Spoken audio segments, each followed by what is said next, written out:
सारथी। उपचुनाव से पहले क्षेत्रवासियों के लिए सीएम की सौगात, 2 दिन में की 39 घोषणाएं। केदारनाथ विधानसभा की जनता से लगातार काम करने का किया वादा। उत्तराखंड में 9 नवंबर को लागू होगा यूसीसी, 1 हफ्ते में सीएम को रिपोर्ट सौंपेगी कमेटी। उत्तराखंड में स्टेट डाटा सेंटर की वेबसाइट शुरू, मुख्यमंत्री हेल्पलाइन, 4 धाम पंजीकरण अपनी सरकार जैसी महत्वपूर्ण साइट्स खोली गई। देहरादून से आदि कैलाश ओम पर्वत के लिए 15 नवंबर से शुरू होगी हेली सेवा, सरकार और कंपनी के बीच साइन किया एक एमओयू। रुद्रपुर में अवैध मदरसे पर हुई कानूनी कार्रवाई, अब मदरसा बोर्ड ने शुरू की हेल्पलाइन। 15 साल से ज्यादा उम्र के निरीक्षक होंगे साक्षर, अंक ज्ञान के साथ जीवन से जुड़े कौशल सीखेंगे। आप देख रहे हैं के न्यूज, खबरों का सारथी। नमस्कार, आप देख रहे हैं के न्यूज इंडिया। मैं हूं आपके साथ तन्वी सक्सेना। रुक करते हैं खबरों का और अहम जानकारी आपको बता रहे हैं। जहां नैनीताल दौरे पर सीएम धामी, बड़ी जानकारी आपको बता रहे हैं। आम्रपाली विश्वविद्यालय में आयोजित अभिनंदन समारोह में शामिल होंगे सीएम धामी। बड़ी जानकारी आपको बता रहे हैं। शहीद खेमचंद्र डोबरी के वार्षिकोत्सव कार्यक्रम में हुए शामिल। अहम जानकारी आपको बता रहे हैं। जहां नैनीताल जाएंगे सीएम धामी, आम्रपाली विश्वविद्यालय में आयोजित अभिनंदन समारोह में पहुंचे सीएम धामी। साथ ही शहीद खेमचंद्र डोबरी के वार्षिकोत्सव कार्यक्रम में हुए शामिल। बड़ी जानकारी आपको बता रहे हैं।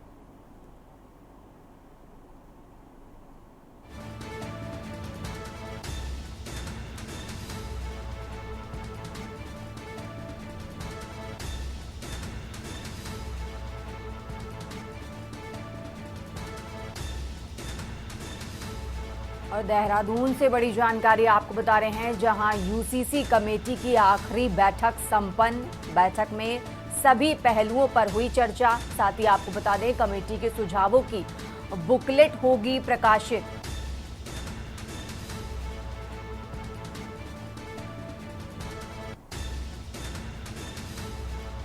देहरादून से अहम जानकारी आपको बता रहे हैं। जहां यूसीसी कमेटी की आखिरी बैठक संपन्न, बैठक में सभी पहलुओं पर चर्चा हुई।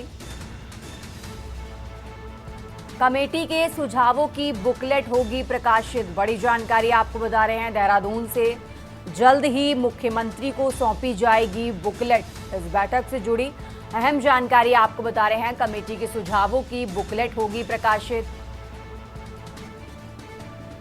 और जल्द ही मुख्यमंत्री को सौंपी जाएगी बुकलेट। ये भी जानकारी मिल रही है कि जल्द ही बुकलेट मुख्यमंत्री को सौंपी जाएगी और यूसीसी कमेटी भेजेगी।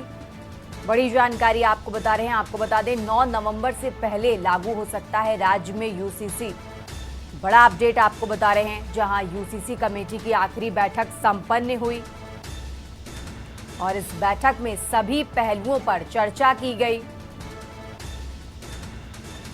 कमेटी के सुझावों की बुकलेट होगी प्रकाशित। इस बैठक से जुड़ी बड़ी जानकारी आपको बता रहे हैं। जल्द ही मुख्यमंत्री को सौंपी जाएगी बुकलेट। देहरादून से बड़ी जानकारी आपको बता रहे हैं। कमेटी के सुझावों पर बुकलेट होगी प्रकाशित और ये बुकलेट जल्द ही मुख्यमंत्री को सौंपी जाएगी। ये भी जानकारी मिल रही है।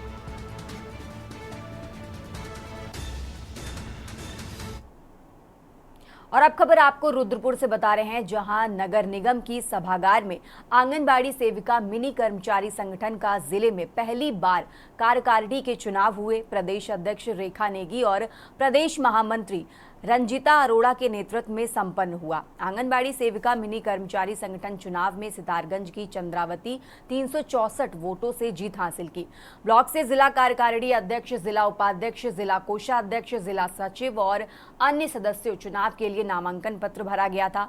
आंगनबाड़ी सेविका मिनी कर्मचारी संगठन के चुनाव में पूरे जिले में कुल 4000 मतदाता थे, जिसमें से कुल 1278 वोट पड़े। चुनाव के परिणाम आने के बाद सितारगंज की चंद्रावती को 808 वोट मिले और रुकमणी धामी को 444 वोट मिले और 26 वोट निरस्त हुए, जिसमें सितारगंज की चंद्रावती ने रुकमणी धामी को 364 वोटों से हराकर जीत हासिल की। आंगनबाड़ी सेविका मिनी कर्मचारी संगठन की जिला अध्यक्ष बनी। वहीं स्नेहलता को जिला उपाध्यक्ष पद पर निर्विरोध चुना गया। जिला महामंत्री पद पर शाहजहां को निर्विरोध चुना गया और संगठन मंत्री शहनाज ने निर्विरोध जीत हासिल की। इस दौरान कुसुमलता को भी मीडिया प्रभारी के रूप में निर्विरोध चुना गया। बाकी तो पदाधिकारी जो पहले के हमारे जो चुने हुए थे, लेकिन आपको पता है कि जब चुनाव होता है तो थोड़ा बहुत तो हेजिटेशन होती है, तो वो मेरे अंदर भी थी कि क्या होगा क्या नहीं होगा। लेकिन आज जो है मैं अपनी सारी वो बहनें जो मेरी आंगनबाड़ी जो मुझे वोट किए हैं, मैं उनका धन्यवाद करती हूँ, क्योंकि उनके वोट के बिना मैं नहीं जीत सकती थी, है ना। तो उनका सपोर्ट और वोट जो दोनों मेरे लिए जो है मेरे जीवन में बहुत बड़ी खुशियां लेके आए। और जीतने के बाद आप मान सकते हैं कि कितनी खुशी होती है। मैं आपको शब्दों से तो बयान नहीं कर सकती कि मैं कितनी खुश हूँ।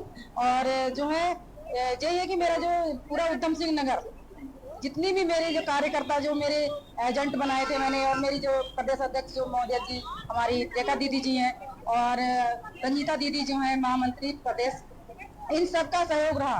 और जो है आज जो मुझे खुशी इतनी ज्यादा हो रही है, तो मैं मतलब मुझे इतना रोना आ गया, मैं रो भी दी है मैंने। खबरों में आगे बढ़ते हैं और अब खबर आपको सितारगंज से बता रहे हैं, जहां धरना स्थल नगरपालिका परिषद में सुलभ शिक्षा अभियान के पदाधिकारी एवं कार्यकर्ताओं ने इसी सत्र में इंटर उत्तीर्ण करने वाले ऐसे छात्रों जिनको विद्यालय द्वारा उनका अंक पत्र व टीसी नहीं प्राप्त हो रही है, उन्हें टीसी तथा अंक पत्र दिलाने हेतु सांकेतिक धरना दिया। धरना स्थल पर सभा भी आयोजित की गई, जिसमें वक्ताओं ने सरकार पर आरोप लगाया कि सरकार सिर्फ छात्रों को शिक्षा देने का दिखावा कर रही है। सरकार इस बात के लिए बिल्कुल भी गंभीर नहीं है कि ऐसे मेधावी गरीब छात्र जो धन के अभाव में शिक्षा प्राप्त नहीं कर पा रहे हैं, उन्हें शिक्षा मिल सके। बहुत से ऐसे विद्यालय हैं जो अभिभावकों से महंगी फीस वसूलते हैं और फीस ना देने की स्थिति में बच्चों की टीसी व उत्तीर्ण होने के बाद अंक पत्र अपने कब्जे में रखते हैं, जिस कारण छात्र छात्राएं आगे की शिक्षा से वंचित हो जाते हैं और शिक्षा में मेधावी होने के बाद भी मजदूरी करने पर मजबूर हो जाते हैं। यह भी कहा जा रहा है कि नगर के अंदर बहुत से जनप्रतिनिधि निकाय चुनाव लड़ने की तैयारी कर रहे हैं, लेकिन कोई भी प्रतिनिधि ऐसे मेधावी छात्रों के लिए उनके समर्थन में एक शब्द भी नहीं कह रहा, जिसका खामियाजा उसे आने वाले निकाय चुनाव में जरूर भुगतना होगा।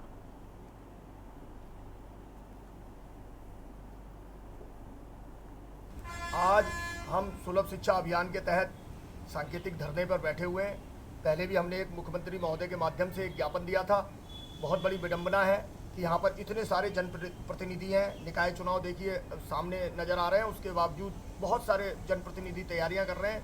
बावजूद इसके इधर उच्च शिक्षा की लास्ट डेट निकलने को तैयार है, इधर बहुत सारे विद्यालय इंटर पास बच्चों के जो मेधावी छात्र बच्चे हैं उनका जो है कि अंक पत्र नहीं दे रहे हैं, उनकी टीसियाँ नहीं दे रहे हैं, अपने कब्जे में करे हुए हैं, जिसको लेकर उनके एडमिशन पर प्रश्न चिन्ह लग गया, उनका एडमिशन नहीं हो पा रहा है। ऐसे छात्र जो है शिक्षा से वंचित होने के कगार पर हैं।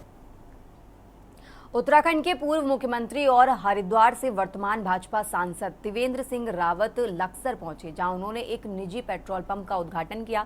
सांसद त्रिवेंद्र सिंह रावत ने दावा किया कि उन्हें मिलने वाली सांसद निधि को पूरी पारदर्शिता के साथ विकास कार्यों में ही खर्च किया जाएगा। इसके लिए उन्होंने विशेषज्ञों की टीम के साथ विचार विमर्श किया और जल्द ही रणनीति बनाकर सांसद निधि को खर्च करने की योजना बनाई जाएगी। इसके साथ ही उन्होंने लक्सर में बहादुरपुर रेलवे फाटक पर फ्लाईओवर बनाने के लिए रेल मंत्री से बातचीत करने का आश्वासन भी दिया।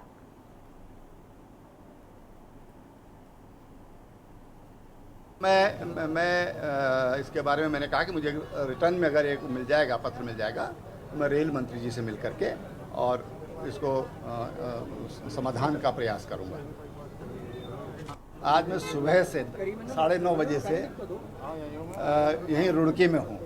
यद्यपि मैंने किसी को मिला नहीं हूँ। आज हमारे तमाम जो हमारे शिक्षाविद हैं, आईटीज़ हैं, इंजीनियरिंग कॉलेज हैं, मेडिकल कॉलेज हैं, उन सब के साथ आज हमारा एक लगभग 4.5 घंटे का ब्रेन स्टॉर्मिंग का प्रोग्राम था और उसमें हमने इन सारी चीज़ों पर विचार किया और अभी हम फाइनल निष्कर्ष पर पहुँचेंगे। हमने उसके लिए विशेषज्ञों की टीम बनाई है। खबर उत्तराखंड में यहाँ रुकेंगे एक छोटे से ब्रेक के लिए, जल्द हाजिर होंगे। ब्रेक के बाद एक बार फिर से हाजिर है, रुक करते हैं खबरों का। कोतवाली पुलिस टीम ने अंतर्राज्यीय वाहन चोर गिरोह के एक शातिर चोर को गिरफ्तार कर उसके कब्जे से चोरी की गई स्विफ्ट डिजायर कार बरामद करने में सफलता हासिल की है। कोतवाली पुलिस के मुताबिक बीती 4 अक्टूबर को मधुबन नगर निवासी इस्माइल ने तहरीर देकर बताया कि 24 सितंबर की रात उसने अपनी स्विफ्ट डिजायर कार अपने घर के बाहर खड़ी की थी। सुबह देखा तो गाड़ी घर के बाहर नहीं थी। पुलिस ने अज्ञात के खिलाफ मुकदमा पंजीकृत कर कार चोर की तलाश शुरू की। अपर पुलिस अधीक्षक अभय सिंह ने बताया कि मुखबिर की सूचना पर अलीगंज रोड पर ओवरब्रिज के नीचे से वसीम के कब्जे से कार बरामद कर पकड़ ली गई है। व्यक्ति ने पुलिस को बताया कि ये कार योगेश व उसके भाई आस मोहम्मद उर्फ आंसू ने चुराई थी। दोनों ने मुझे अलीगंज व पैगा क्षेत्र में वाहन चोरी करने हेतु रैकी करने भेजा था। शाम को इसी फ्लाईओवर के पास मिलने को कहा था। बताया कि उसके भाई आस मोहम्मद, योगेश व उसके अन्य 2 साथियों ने मिलकर मुरादाबाद से 2 कार, संभल से 2 कार, बिजनौर से 1 कार चोरी की है, जिसको हम लोग मिलकर पुरानी एक्सीडेंटल जिन गाड़ियों को फिटनेस समाप्त हो जाती है, जो स्क्रैप में कटने के लिए आती हैं, के चेसिस व इंजन नंबर निकालकर उनको टैम्पर्ड कर चोरी की गई कारों पर लगाकर ऊंचे दामों में बेचते हैं। 30 सितंबर को मधुबन नगर काशीपुर में एक रात के समय देर रात को स्विफ्ट कार चोरी हो गई थी, जिसकी सूचना हमें सुबह मिली थी। बाद में हमने सूचना को वेरीफाई करी थी।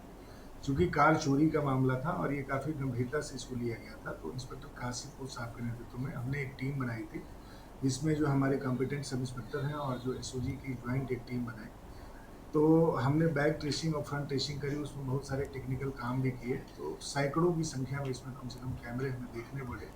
तो जो हमें एक रूट मिला कि ये जो अभियुक्त गण थे जो कि यहाँ से कार चोरी करके ले गए, ये मूलतः हरिद्वार से आए थे, लेकिन इन्होंने आने का रास्ता वाया मुरादाबाद और होकर के चुना था, और जाते समय भी ये वाया रामपुर मुरादाबाद होकर के दूसरे रास्ते से गए थे।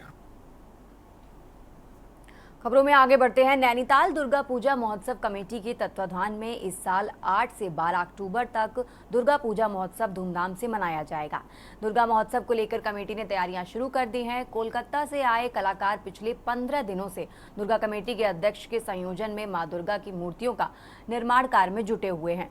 कोलकाता से आए मूर्तिकार विश्वजीत सरकार ने बताया कि बांस की खपच्चियों के ढांचे तैयार करने के बाद धान के भूसे को मां गंगा से लाई गई चिकनी मिट्टी में मिलाकर मां दुर्गा, कार्तिकेय, गणेश, सरस्वती की मूर्तियां बनाई गई हैं, जिसके बाद इन मूर्तियों में हर्बल रंगों का प्रयोग किया गया ताकि मूर्तियों के विसर्जन से पानी प्रदूषित ना हो। विश्वजीत सरकार बताते हैं कि वे और उनकी टीमें पिछले 14-15 से मूर्तियां बनाने का काम कर रहे हैं। देश के विभिन्न राज्यों में जाकर मूर्तियां बनाते आए हैं।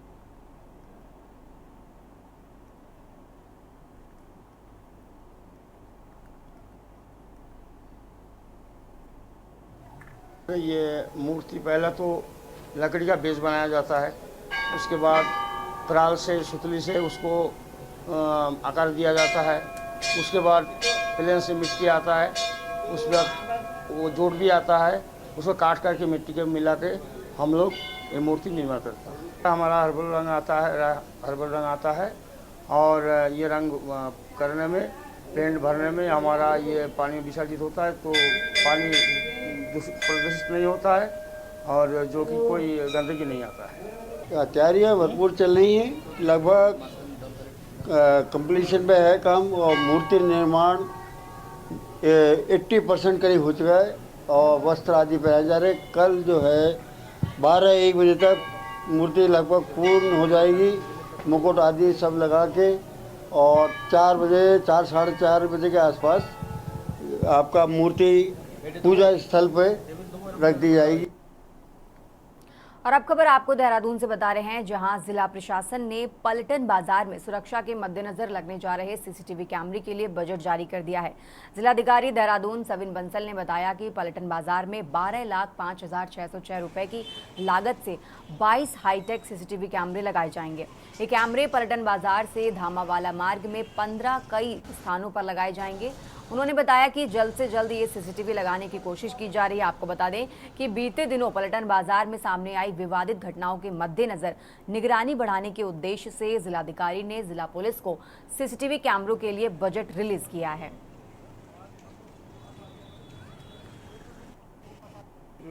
एक बिडिंग का एक साइकिल होता है, तो उतना तो मिनिमम टाइम हर एक कार्य में लगता है। इसमें एसएसपी साहब फुली कमिटेड हैं सुरक्षा को लेकर और बाजार में किसी भी तरह का अनटोवर्ड इंसिडेंट पे नज़र रखने के लिए। तो इसमें जॉइंटली प्रयास किया जाएगा कि जल्द से जल्द वहाँ पे ये इक्विपमेंट्स इंस्टॉल हो सके। अब बात कर रहे हैं बागेश्वर की, जहां कपकोट तहसील के ऊनिया से सोराग को जोड़ने वाली सड़क निर्माण मार्ग पिंडर नदी में पुल नहीं बंधने के कारण 2 साल से अधर में पड़ा है। पुल निर्माण कार्यदायी संस्था फेपक्रोश और उसके ठेकेदार को 2 साल पहले धनराशि आवंटित होने के बाद भी सोराग गांव को जोड़ने के लिए पिंडर नदी में पुल नहीं बंध पाया था।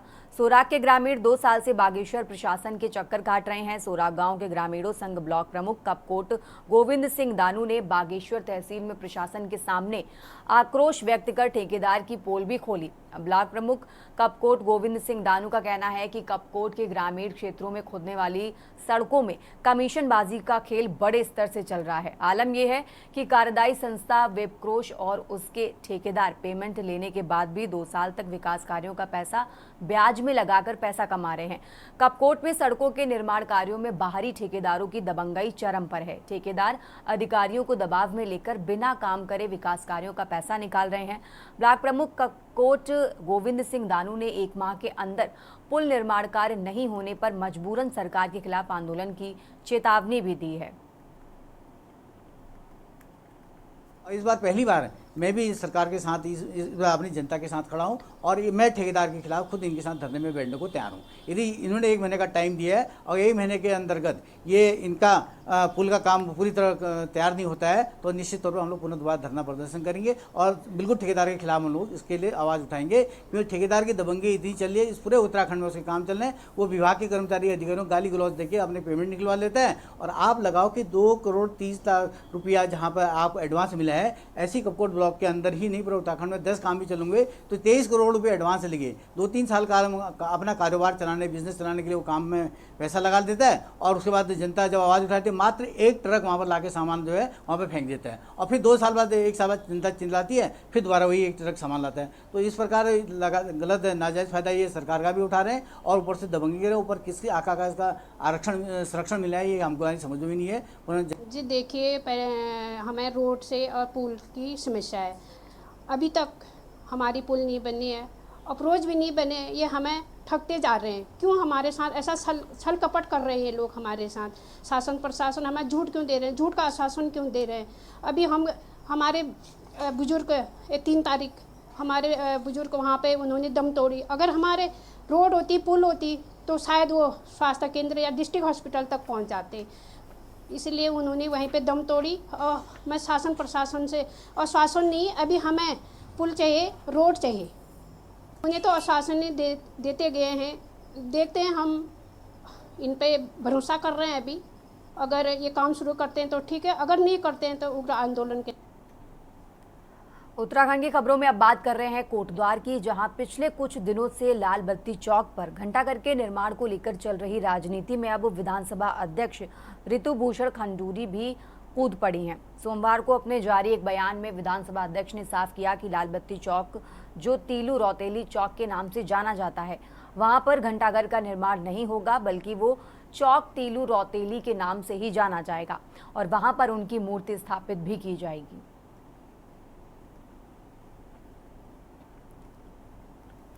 कोटद्वार में कुछ दिनों से एक चौक को लेकर बहुत कुछ बातें सोशल मीडिया में मैं पढ़ रही हूँ और देख रही हूँ। मैं सारे कोटद्वार वासियों को आश्वस्त कराना चाहूँगी, तिल्ली रौतेली चौक जो है वो वहाँ पर उन्हीं की मूर्ति स्थापित होगी अगर हमें जो हमारे NH है उसके माध्यम से परमिशन मिलेगी। खबरों में आगे बढ़ते हैं। भाजपा कार्यकर्ताओं द्वारा जिला अस्पताल में फल वितरण कर कैबिनेट मंत्री व प्रभारी मंत्री धन सिंह रावत के जन्मदिन को मनाया गया। इस दौरान पूर्व भाजपा जिला अध्यक्ष व निवर्तमान जिला सहकारी बैंक के अध्यक्ष ललित लटवाल के नेतृत्व में सभी पदाधिकारियों कार्यकर्ताओं ने जिला अस्पताल के सभी वार्डों में जाकर मरीजों का हालचाल पूछा और सभी को फल वितरित किए। साथ ही मरीजों को हो रही दवा, पानी आदि की परेशानियों के बारे में अस्पताल प्रबंधन से बातचीत की, उनकी समस्याओं का समाधान भी कराया। सभी कार्यकर्ताओं ने एक दूसरे का मिठाई खिलाकर मंत्री दीर्घायु रहे, स्वस्थ जीवन की कामना भी की।